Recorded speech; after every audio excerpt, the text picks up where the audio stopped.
Ouvrons cette revue des titres de la presse africaine du 25 février 2021 par cette interrogation du journal Mutation. Cameroun, combien sommes-nous ? Institué par décret présidentiel depuis 6 ans, le 4e recensement général de la population n'a toujours pas commencé. Et l'anecdote se penche sur la mafia foncière. Paul Biya brise l'élan des pilleurs et fossoyeurs.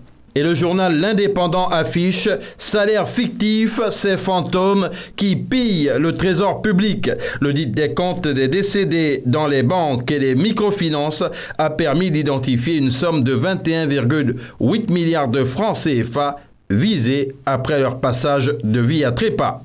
Le Messager choisit infraction aux règles antidopage, les non-dits de l'affaire Onana, cardiologue de sport en service à l'hôpital gynéco-obstétrique et pédiatrique de Douala et universitaire, professeur Aimé Boni se fend en révélation.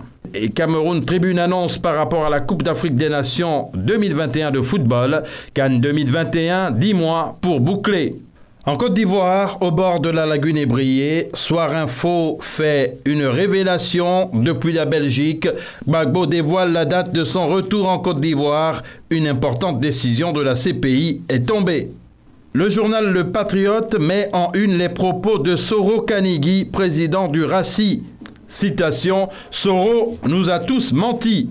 Quand on s'est trompé de voix, on revient à la maison ». Le Nouveau Réveil indique législative du 6 mars, Bédier lance un appel à la mobilisation de tous. Fraternité Matin note à propos de la lutte contre le Covid-19, des écoles d'Abidjan reçoivent des kits de prévention. Au sujet de la lutte contre le Covid-19 au Sénégal, pays de la Teranga, Vox Populi avance. Lutte contre la Covid-19, près de 800 000 cibles à vacciner à Dakar d'ici 2022. L'autre actualité du moment est l'affaire Sonko. Le journal L'Enquête est en pleine réflexion. État de droit et soubresaut politique, la justice à l'épreuve des tensions. Et pour l'AS, levée de l'immunité parlementaire de Sonko, de l'électricité dans l'air. Quant à Sud Quotidien, il écrit « Arrestation tous azimuts des militants et sympathisants de PASTEF, Sonko sur les pas de Khalifa ».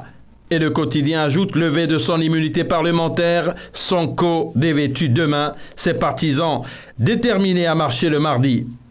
L'observateur du groupe Futur Média nous apprend qu'attendu au tribunal aujourd'hui, Adji Sarr paraît au combat. La rencontre d'hier avec ses avocats à sa nouvelle adresse à Dakar. Pourquoi la juge du 8e cabinet a décidé de l'auditionner avant Sonko.